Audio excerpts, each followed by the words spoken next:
What is up, everybody? Welcome to the Movies That Make You podcast, where movies are more than just entertainment, they're a catalyst for meaningful conversations. I'm Jonathan Sprang, and I go by Sprang, and most weeks we dive into movies to watch in preparation for a new release hitting theaters. But we don't stop there. We explore the morals, the deeper ideas, and the life lessons that these films offer. Today's episode, we are talking about a few Transformers movies that we watched in preparation for Transformers 1, the animated film that releases in theaters this Friday. Some of the boys had seen some of the Transformers movies, but others hadn't, so this was a good introduction to the universe that is Transformers, Autobots, Decepticons, all that. So I felt like it would be good to touch on a few of those movies. They had seen Bumblebee before, so that was a rewatch, but we hadn't seen Rise of the Beast, so that was a good first watch. And then I thought they should watch the original live-action film that kicked off this movie series in theaters and really got people excited about the Transformers movies, even if the sequels failed in comparison. Before we dive into this week's episode, here's a sneak peek at the next 4 weeks of what's coming up on the Movies That Make You podcast. Next week, we're going to be talking about The Matrix, and Jacob's going to join me. We actually do a deep dive, nearly scene by scene, talk about all the key moments, talk about all the ways that this movie changed filmmaking. And we're releasing it on the week that is actually very specific to something that happens in the movie. You'll have to listen to the episode to find out why. The week after that, we're going to be releasing an episode in conjunction with the re-release of Interstellar in theaters, the 10th anniversary. So we watched 3 Christopher Nolan films, including Interstellar, to get our heads around it. But we're going to be talking about those movies, deep diving into those Christopher Nolan thinkers, man. The Prestige, Inception, and Interstellar. So don't want to miss that. The boys had a really good time with the movies, even if it was a little bit over their heads. The week after that, we're going to be doing a Joker-focused episode to pair with the release of the sequel to the 2018 smash hit Joker starring Joaquin Phoenix. He returns to reprise his role, and we also add Lady Gaga in there as Harley Quinn. The movie looks great, so Kristen and I are going to dive into all the Joker iterations we've seen in film. We're going to talk about Jack Nicholson's 1989 Joker. We're going to talk about Heath Ledger's The Dark Knight Joker. We're going to talk about Joaquin Phoenix's Joker. We're even going to touch on Jared Leto's Joker, because while it may have just been a few movies, it was definitely an interesting take. The week after that, we will be into October, which means we will be talking all things horror. We'll have 4 episodes for you. Each of them has a different theme. The first week of our October series is going to be gearing up for Terrifier 3 with Papa Goss. In order to do that, we're going to talk through all the icons of horror. Freddy, Jason, Michael Myers, Ghostface, everything we can come up with. Hope those episodes excite you. And without further ado, let's get to the podcast. We are back for another episode of the Movies That Make You podcast. This episode is going to be the movies that make you more than meets the eye. We're talking about Transformers. I'm Sprang, and I'm here with 3 of the 4 boys. Let's go ahead and sound off. I'm Ezekiel, and I'm Jacob, and I'm 13. I'm Colton, I'm 12. And we are going to be talking about 3 of the live-action Transformers movies in anticipation of the Transformers 1 animated film. It's coming out this Friday. Have any of you ever seen any of the Transformers movies before we watch these? I've definitely watched Bumblebee before, so yeah. Yeah, I've watched Bumblebee too. Yeah, I think we watched Bumblebee at one point when it was in the theaters at like the Dollar Theater or something. Mm-hmm. Cool. But before we kind of jump into the movies, let's chat. What's going on with life, Colton? I'm pushing 40. You're pushing 40. What does that mean? I'm getting old. Oh, okay. Pushing 40. Why do you feel so old? I don't know. Leah's fault. Oh, okay. What's going on with you, Zeke? I've had a good week so far. I got a new person that I know. Cool. Yeah. Nice. And Jacob, how about you? Had my first official game this week. We went, football game. We went up against Utley, and then I felt like I played well. The coach was super proud because the last time they tried to win on the last game of the season, they lost 0-40. They've shown a lot of improvement. That's good. Is that what the coach said? Yeah. After the game? Mm-hmm. Nice. Life is going busy. Work has some changes. Coming up in 2 weeks, we'll be making the big transition. And then so that's kind of a stress at work, but things are going well with that. Feel good about it. Podcast is doing good. We were getting lots of followers on Instagram, so go ahead and hit that like button and subscribe on whatever podcast app you use, because we are having a lot of fun here. Before we jump into movies, what experience with Transformers had you had before the movies? I had a lot of Transformer toys. You did? Did you have a favorite that you remember? It was like this Optimus Prime one. Remember what it was? Optimus Prime. I know, but what is Optimus Prime for our listeners? He's a semi-truck. What is the semi-truck? Half a truck. So then why is it semi-truck? That makes no sense. The semi-truck is what, Zeke? It's bigger than a truck. It's like a really big truck that's meant for like carrying industrial loads. Like Semi-cons. And semicolons. bro, what? Like it's meant for holding like grocery products, and then they distribute them across the country. Yes. So semi-trucks have the big trailers on them and all that stuff.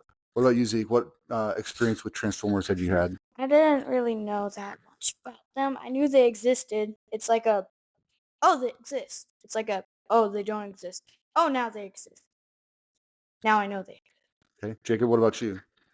I think for me it was kind of like Teenage Mutant Ninja Turtles. You know, I never really got into it when I was younger, but like I don't know, it was there, and I knew what it was, and so if I saw like Optimus Prime or Bumblebee, I knew like, hey, that's Optimus Prime. Hey, that's Bumblebee. So But you didn't really have any toys or anything. yeah, remember? I don't think so. Did I? I maybe one or two, but we didn't get like a bunch of Transformers. We were Yeah. more the Hot Wheels and stuff, I think. Mhm. So when I was growing up, Transformers were a big deal because actually Transformers were created in 1984. So I was born when they were like kind of the cartoon started, and I think it started as a cartoon, and then they did toys after that, but it could be the other way around. But I'm pretty sure I had quite a few of the toys along the way, but I definitely watched the cartoon. One of the most epic things about the cartoon is that they had the cartoon. I think it was on a daily after school kind of thing, maybe a Saturday thing, and then they came out with a Transformers movie. And at the beginning of the animated Transformers movie, everybody's dead. Everybody. Optimus Prime, Bumblebee, like all of them.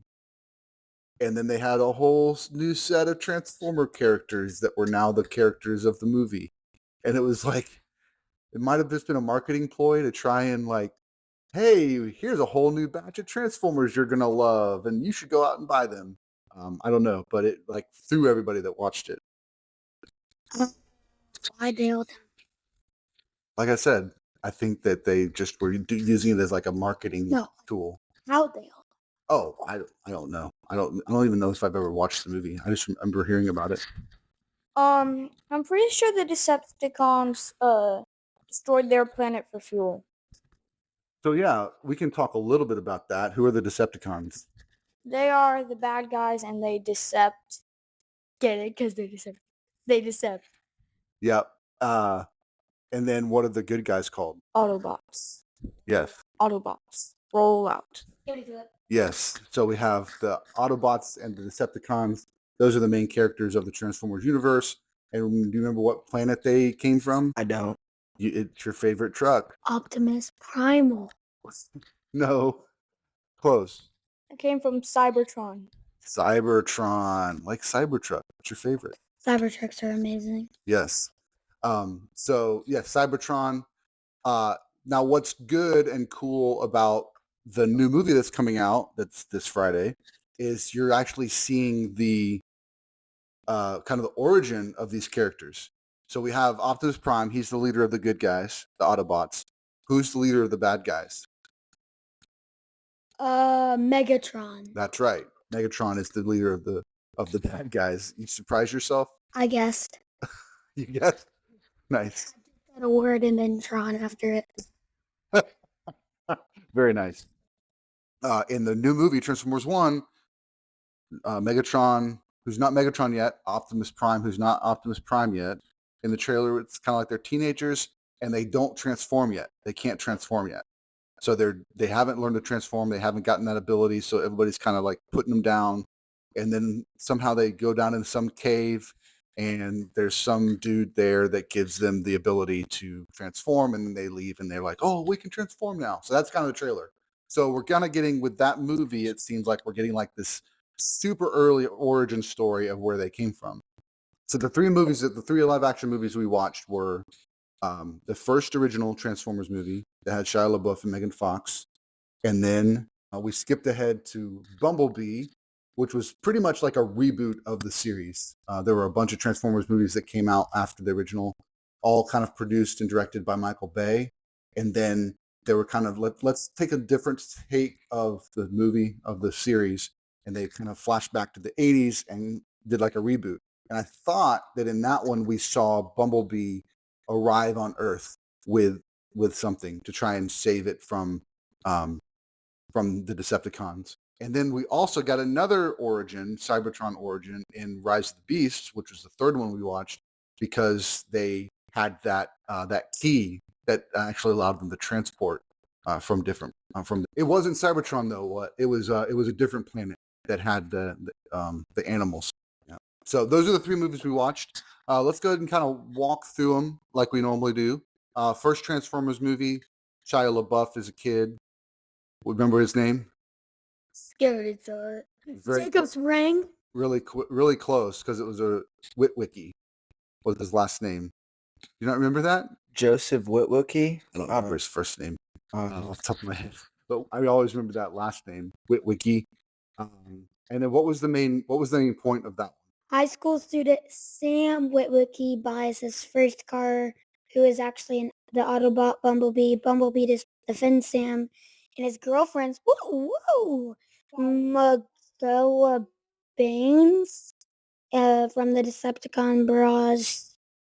Before the other Autobots arrive on Earth, they're searching for the Allspark, and the war on Earth heats up as the Decepticons attack the United States military in Qatar.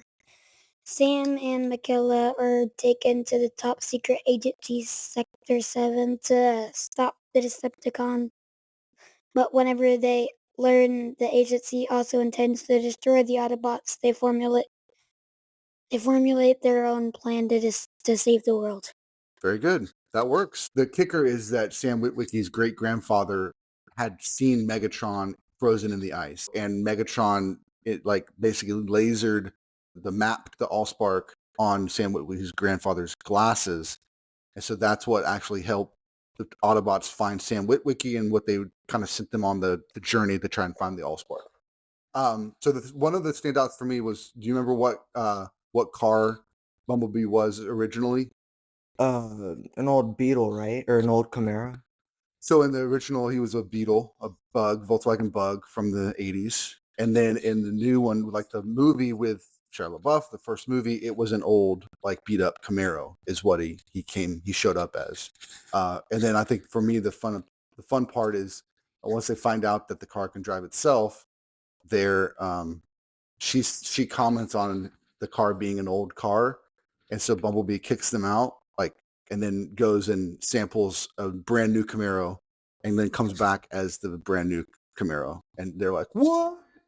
So I think that was also, speaking of like promotional material, that was the year that version of the Camaro came out. And so this was like, it's like coming out party was in the movie Transformers. So I remember that. Very cool. Colton, what about you? What's a standout from this movie that you remember? There was mechanical spiders.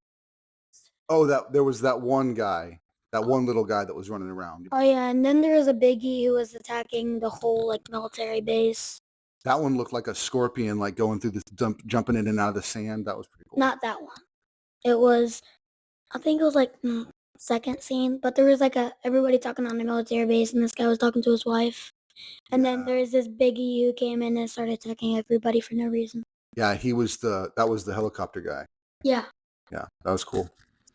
Find username ladiesman255. What's that? That was his eBay, right? Yeah, find the ladies man. Are you a ladies man? Where's the eBay item 255555532222789? Yeah, the Decepticons were really adamant about getting him to tell them where the glasses were, because they were locating the Allspark. Where was the Allspark? Where did it end up? It was in the military base, Sector 7. It was in Sector 7, yes. And what was it doing? What was the government doing with it? They were taking the radioactive energy and storing it. Yes. What they ended up doing was they used the radioactive energy from it on any electronic device, right? They put the electronic device in the glass case, and then they shoot it with Allspark energy. What happened? It turns into a Decepticon or Autobot.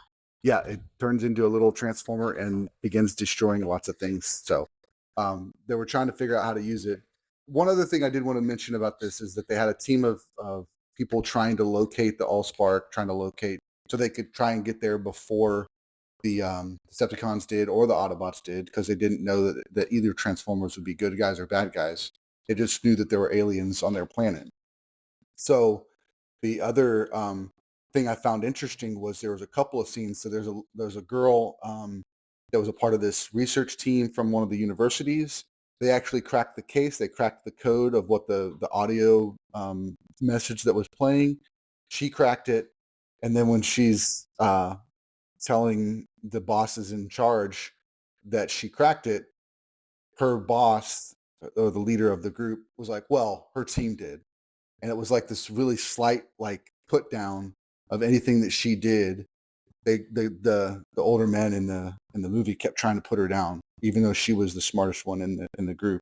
They kept trying to find ways to like really kind of keep her in her place, because they didn't want her to shine stronger than they did. So the Secretary of Defense was John Voight. The first time I saw him was in a movie we watched last year.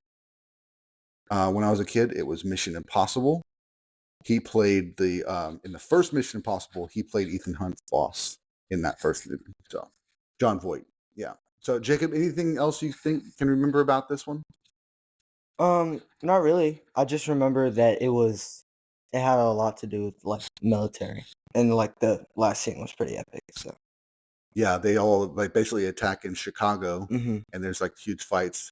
Any of the standout like moments, like anything about the fight that stands out? Specifics? I mean, not really. It was just kind of all crazy. What about you, Colton? Anything stand out about the final battle? No, it was just too much. It was too much? Yeah, like there was too much stuff happening.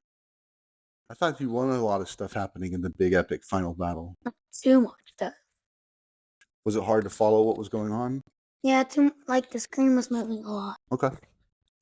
Bumblebee can talk now. Oh, we forgot to mention that.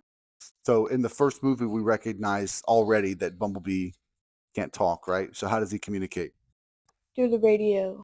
And how do you mean? There's clips from songs and the clip from the drive-in movie theater. In the Rise of the Beast, he's like, "You can't handle the truth," and then Optimus Prime is like, I forbid you from going to the drive-in theater. And then he's like, oh man, I wanted to use some new curse. That's so funny. Yeah. So Bumblebee definitely in the first movie, he already didn't have his voice, and he had to use the radio to communicate. So clips, and so he's, as a robot, he's just sampling sounds all the time, and kind of storing them, and then he uses them when he needs to talk. He actually lost his voice because one of the Decepticons ripped it out. Correct. And that was in Bumblebee, which we're going to get to in just a moment. But Yep. before we do that, let's go ahead and rate the first one out of 5. Jacob, why don't you go first? I'll rate it a 3. I'll rate it a 3. Okay. Zeke? 3. Okay. And I rated it a 4. All right. So let's jump to Bumblebee. Hey, Jacob, why don't you give us a synopsis for this one? Yeah, sure. On Cybertron, the Autobots led by Optimus Prime are on the verge of losing the great Cybertronian war to their enemies, the Decepticons, and begin making preparations to leave the planet. The Decepticons, led by Shockwave, Soundwave, and Starscream, ambush them during the evacuation, and Optimus sends a young scout, B-127, to Earth in order to set up a base of operations where the Autobots can regroup. B-127 reaches Earth alone in 1987, crash landing in California and disrupting a training exercise being conducted by Sector 7, a secret government agency that monitors extraterrestrial activity on Earth. That's a good setup. He gets basically beat up by one of the other things. They rip out his voice, and then he runs and hides. Mm-hmm. And then when do we meet up with him again? At an old garage where the girl was working. Mm-hmm. And he was hiding out there. He was a what? A beetle. And that's pretty funny, a bumblebee and a beetle. Yes, he was a beetle, and she works on him, gets him to working again, fixes it up, takes it home, and all of a sudden it turns into Bumblebee, and she's like, what in the world just happened? Then they kind of go on an adventure because there's Decepticons trying to find him, and then he's trying to call Autobots. Cool. So what's one of the standout moments for this one? What's your favorite part, Jacob? Whenever Bumblebee goes like into the house and he breaks everything, that was funny. Yeah, that's awesome. That's a funny bit that you get in a lot of different things. I remember that. What was that movie where John Cena did the voice of the bull? Did you ever see that one?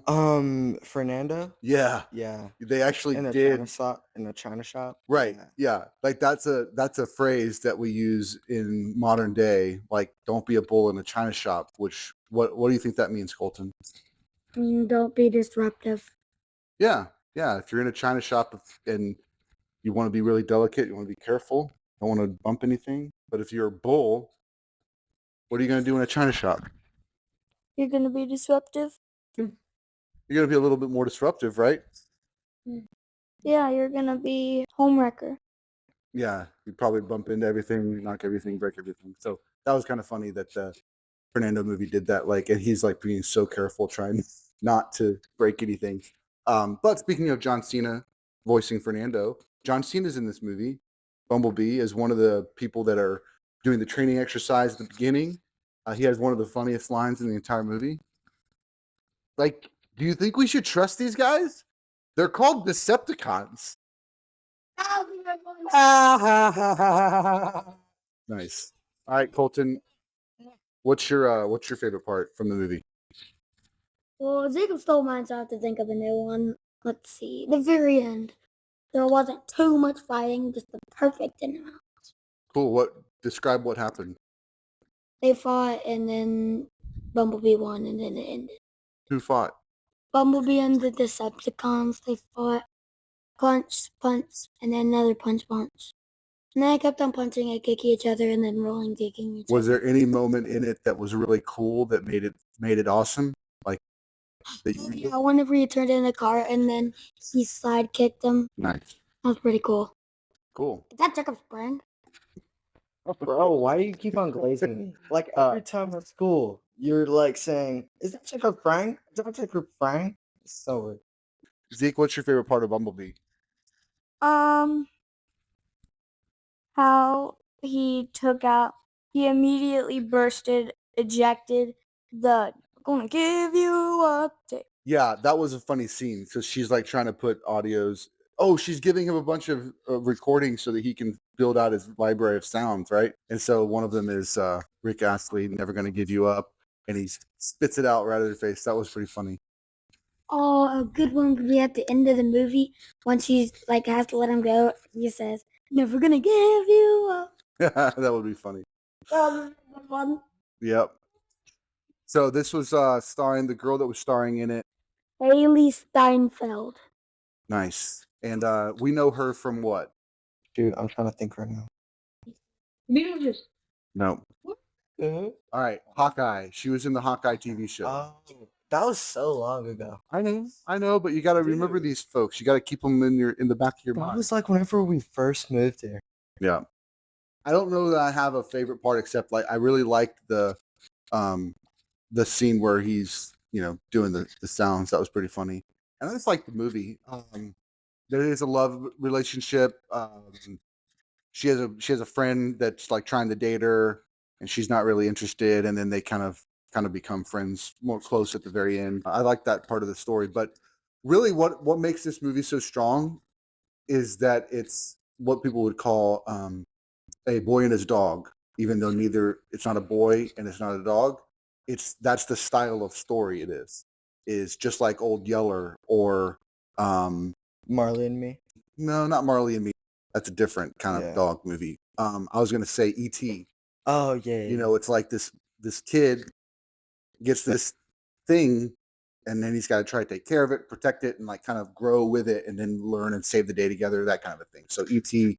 is like that kind of a style movie. Or what was the other one with the big robot, Iron Giant? That's a boy and a dog movie. I love Iron Giant. I have actually never seen it, so we'll need to watch it and do a podcast about it. Yeah, I haven't seen it either. Yeah, it wasn't one. I think I was out of that kids phase, and I was too cool to watch animated stuff when it came out, and so that it never got in my brain. But it's a Disney film, so I think that's why it's so relatable. Is it's such a cute movie to see them grow together and be work together and be friends and stuff like that. And then of course hiding on the beach was pretty funny too. That was a cute scene. But yeah, cool. And I thought John Cena was a good standout. It was kind of funny to see him in this. I thought he did a good job. So let's go ahead and rate it. What do we got? Bumblebee, Colton? This one's gonna be a 4. Okay. I'll give it a 4.5. Okay. And Z? I give it a 5. Cool. And I'd give it a 4.5, I think, as well. So very good. All right, let's move on to the last one. This is the most recent release. It actually came out last year, 2023. We didn't see it in the theaters. There was just a lot going on last summer. We didn't get to the theater for that one. But we did watch it on Amazon Prime to kind of get ready for this podcast. So this story is very interesting because it's very similar to another actual Marvel storyline. Anybody know what that is? It's not one you've seen before. Planet Eating. You guys know that from Fortnite. Who's the Planet Eating? He's actually in this season. Galactus. And who Galactus sends out. You actually mentioned this yesterday, Colton. I was talking about a character from Wolverine in the movie The Wolverine, and you asked if it was this character. Silver Surfer. There we go. We finally got there. So 90s, basically the gist of the 90s. We're up a decade. The Beasts, we find out from a flashback in the very beginning that the Beasts are here as well. They're in hiding, though, because they don't want to be found out. They've got some sort of key that would help. Oh, that's what it was. That helps anybody transport basically galaxies really quickly, like the Guardians of the Galaxy ship. And this guy is a down on his luck dude, and he's trying to make his way in the world, but he ends up like not getting the job that he was asking for, and just seems like every door is closing on him, and so he's giving in to his friend who's trying to get him to help him break into cars, and he does the first one, and it's a transformer, and it locks him in the car, and then like starts driving around the city and getting away from the cops and stuff. Pretty funny scene, but that guy, I really like him as an actor. He's been in a few movies that we've seen. One called In the Heights. He was also one of the main characters in a musical on Broadway called Hamilton. That's, I think, where he got like his basically kind of rose to stardom from that. But then he's also been doing a lot of other movies and stuff now since then. He was in Twisters as the dude that was like the other survivor from the opening scene that ends up starting the business with the triangulation devices. So big moments in this one, Jacob. What's the big moment you remember? Bumblebee dying. And then because he dies in this one, right? And then he gets revived. He gets his reboot card, man. Yeah, Optimus Prime rebooted him. Nice. What about you, Zeke? What's a standout moment for this movie for you? G.I. Joe. What happened in G.I. Joe? They were like, hey man, you got a job. We know you're a super cool guy. And we know about the Transformers, so here's my card. G.I. Joe. And that was to the main character, right? At the end, it was like a post-credit scene, I think, right? Nice. I do know that they have 2 more Rise of the Beast movies planned, so that will continue the storyline. but I do think there's going to be some sort of crossover with G.I. Joe as well. And why do you think that would be? Just for fun. Yeah, but what connects Transformers and G.I. Joe? They're old 1980s cartoons. There you go. And toys, both owned by Yeah. Hasbro. Yeah. So nice. They're doing the Toyiverse. Mm-hmm. Did you find the actor, Colton? The actor? Anthony Ramos. Let me see. Yes, that's him. I was looking for the Transformer that this guy drove in. Oh. Nice. So yeah, Anthony Ramos. Yes, he's an up and coming actor. Very excited to see what he does with his career. Colton, what's the big standout for you in this movie, Rise of the Beasts? What stands out is the big triangle. That was pretty cool. I've not seen any movies like that. It eats planets for energy. It stood out. I thought the final battle was just super epic. Like it was a lot going on, but I felt like it was stylized well. I liked the girl Transformer that was like the kick bike or the speed bike or whatever motorcycle Ducati. And I thought like during the movie we were all calling out which Transformer was each of our families. Do you remember? Remember us doing that? Yeah, I was the main character's car because I'm goofy and weird. And then Jacob was Faraz. Jacob was who was Jacob? I don't remember what they all were, but You definitely were Optimus Prime. obviously because I'm Zeke was Bumblebee. Big Bad Sigma. Yes, definitely. Mom definitely was Zeke. the car or The the Ducati, yeah. motorbike. No Yeah. motor. What were the other animals? We had a gorilla, a fire shooting bird, which they had to kill because the guys took it. They had a cheetah, a rhino, and I think that's it. Yeah, I thought the design of those were really really cool. They all looked pretty fun to me. Yeah. Let's go ahead and rate it. Colton, why don't you start? I'll give it a 3.5 out of 10 or out of 5. Okay, Jacob. I'll give it a 4. Okay, and Zeke. I'll give it another 5. Okay, and I think I gave it a 4 as well. I thought it was a fun show, fun movie, lots of exciting moments. And I thought, okay, one thing I did want to say before we jump off is I thought that it was a really good balance of Optimus Prime and Primal Prime, like not really getting along at first. I thought that was a good development of their relationship and kind of figuring each other out because they both are coming from different worlds, different planets, but they all are trying to fight for the same thing. And like I said before, the final battle I thought was a really cool laid out cinematic experience. All right, that'll do it. Thanks, guys. Yeah, Mr. Krabs, Autobots. Never gonna give you up.